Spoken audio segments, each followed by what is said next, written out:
today a big step forward with the agreement and allocation of funds for the creation of a joint processing center between the city and the county, as referenced the council chamber. This has been decades in the works. It was high on my priority list when I came into office, and we began productive negotiations with Harris County early on. We took a vote of the public last year to allow us to create the joint processing center. That was a key piece. It wasn't something we could just do, this folding in of the city's jail function into the county jail function without that. But well, it's going to take us a while to get that processing center built. We have been systematically taking steps to get to this point. The creation of our sobering center was designed to reduce headcount in our jail, people that aren't ultimately going to end up in a county jail. Taking the voters the issue of a joint processing center, the fact that critical to that joint processing center is the creation of mental health beds, desperately needed in the city to keep those with serious mental health issues out of the general jail population and into treatments that they need. This is one other big step forward, and again, the relationship between the city and the county is very robust right now, and we are taking advantage of it to try to do more and more projects that help us work together and reduce costs and provide better services.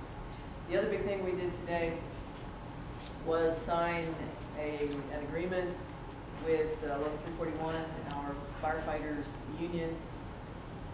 We had been in contractually agreed negotiations since December with the firefighters union when we were in the third year of a 3-year contract, and that contract said that after the first 2 years that we would negotiate, begin negotiating the next contract.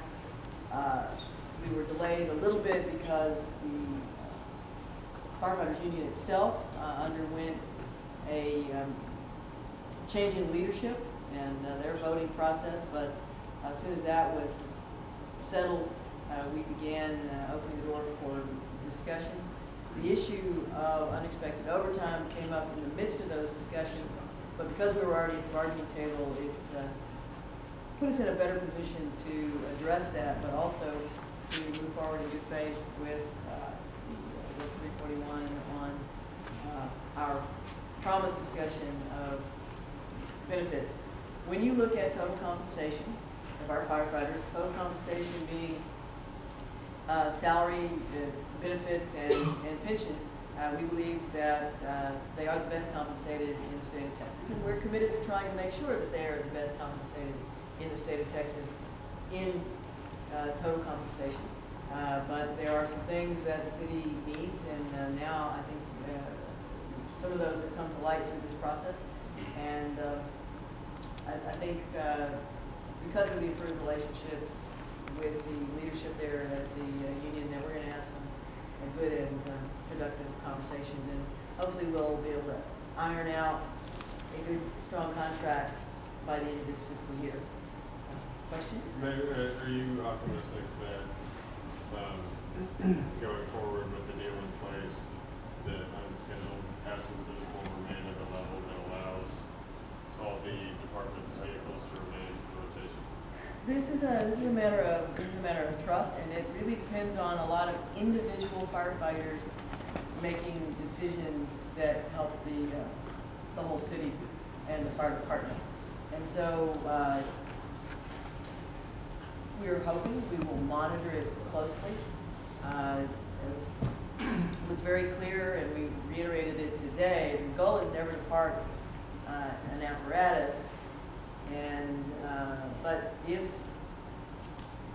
the overtime begins to spike, we will, if of necessity, park fire apparatus, and we'll see what happens. I think we're on the right track. The fact that it had really, really strong support from the rank and file means they get it. They understand that this is mutually beneficial, but we all have to work together to provide public safety. And as I mentioned in the meeting,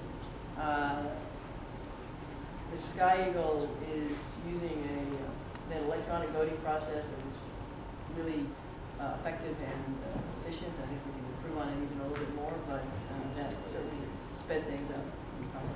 Mayor, I wanted to ask about a completely different topic. I understand there was a stakeholders meeting here yesterday about the Gus Wortham Golf Course, and I wanted to find out anything that's developed on that as far as whether the Botanic Garden proposal is going forward or not.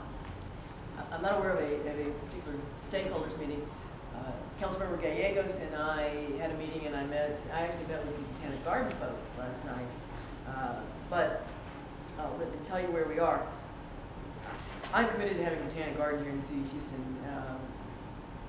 I love gardens. I think it would be not just a great amenity for Houston, I think it would be a tourist attraction for Houston, and wanting to make it happen. I have been working with Botanic Garden folks for a couple of years trying to find a suitable location. They have looked at locations that were in private hands, and they have looked at public sites, because obviously if we can do an arrangement with them for a public site, it saves them money and allows them to put their capital dollars into building out a garden rather than purchase of land. I think Gus Wortham Golf Course would be the perfect site for a Botanic Garden. But that issue is still unsettled. The community is very well split on the issue.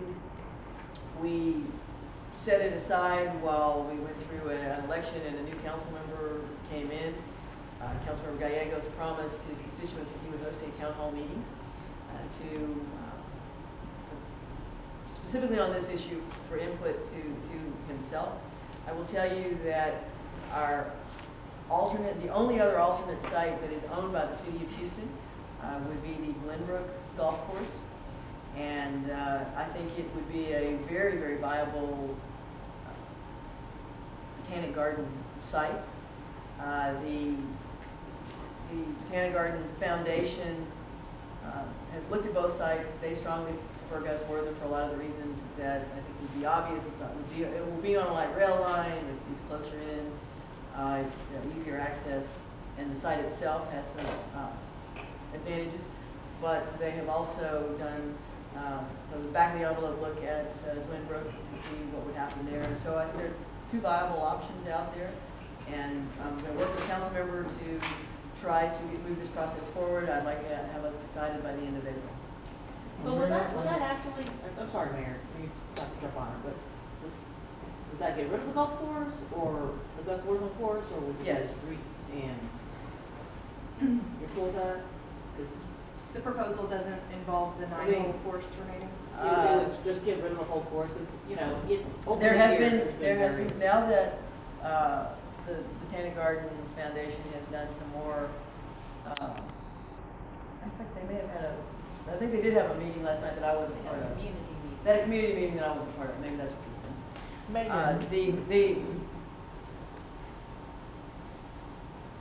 the Botanic Garden Foundation has done a more thorough look at the Gus Wortham site, and they have done a preliminary look at the Glenbrook site, and have determined that for the Gus Wortham site, a 9-hole golf course, so they split the baby solution is probably not a viable solution because of where it is in the floodplain and the terrain.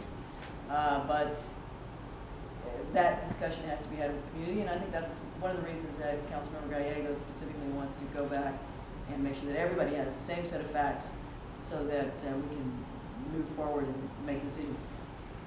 I certainly have an opinion. I think Councilmember Gallegos is forming his, but it will take a vote of council because we would be tying up city property for a long time in the future. And would this actually then, do you anticipate if this all goes through and you get rid of the golf course, then the golf course will no longer be money losing, that you would actually, the foundation would somehow pay, or how do you see it financially working out?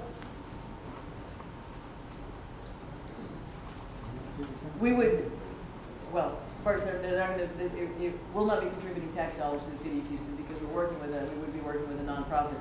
The goal is to facilitate the creation of a Botanic Garden with a long-term lease of an appropriate tract of land, and would not be considered to be a money generator. They would have control over the site, and we build out the botanic garden, but we think the botanic garden itself will be an economic generator for the surrounding community and a tourism aid for the city of Houston. So it would benefit the city overall. With no red tape. No, we wouldn't contemplate that.